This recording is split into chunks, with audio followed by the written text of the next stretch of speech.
Hi everyone, it's Krista. It's Friday, and I'm sitting here with Caitlin Jackson, who's the director of NULACS and a former college coach at UConn and a really major four-time national champion at Northwestern. Anyway, badass.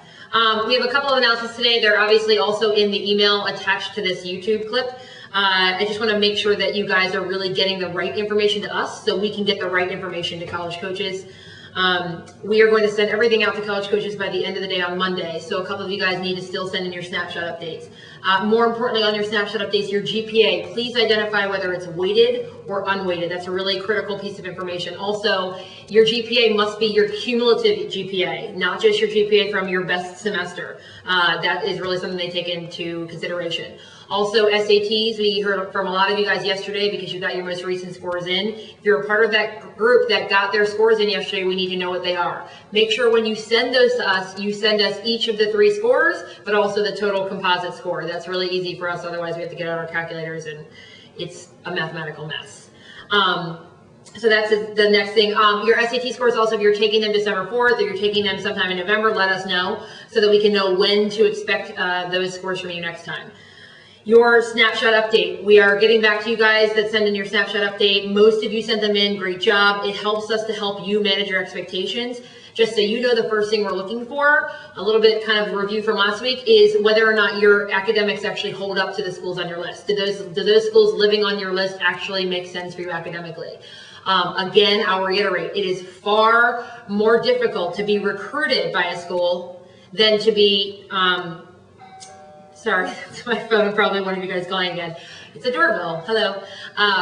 It's far more difficult to be recruited by a school than just to get an academically, particularly if you actually can get in. Recruiting, it's just a much more competitive pool.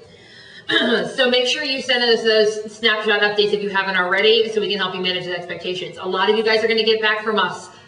These schools do not match up with your lacrosse. And while we never say never, and there's always potential that sort of like ends up leading the pack, it is really difficult at this stage in the game to try to introduce yourself to a new coach and or be a developing player, having not sort of like had any communication with certain coaches up until this point going into the November tournament. So you will hear from us first to give you guys a little bit of an alert on what's going on in that situation. But you got to send us a list first. A couple of just sort of small professional things. When you send us your snapshot update, or you send us your SAT scores, or you send us your GPA updated or whatever, make sure you put your name in the subject of that email. Like if it's Krista Samaras snapshot update. That way we will always identify that email by you and by what the content of the email includes.